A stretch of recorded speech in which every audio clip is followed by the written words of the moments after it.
Alright, so now we've got this video. We have a triangle with three angles and we need to figure out what is the value for x. Now what we do is when you add up the three angles, they all add up to 180.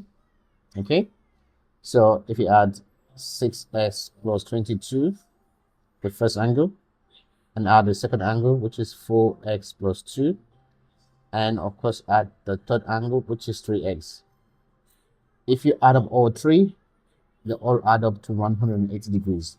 Now the reason is very important. The sum of the angles in a triangle will always add up to 180 degrees. So having said that, now we need to simplify a bit further. So we add 6x plus 4x, which will be 10x, add 3x, which will be 13x.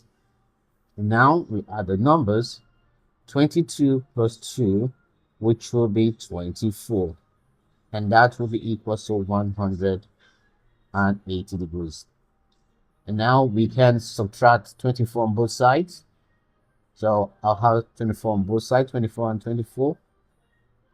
Now when I do that, I will get 13x, which will be equals to 156. Now to get the value for x, I will divide both sides by 13.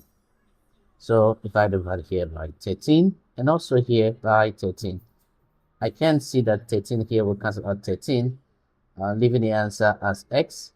And of course, if I divide 156 divided by 13, I will get 12. So we know that x is 12.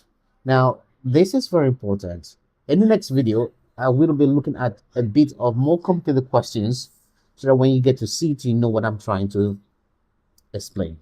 Once again, I want to say thank you so much, everyone. Thank you, and you have a wonderful time.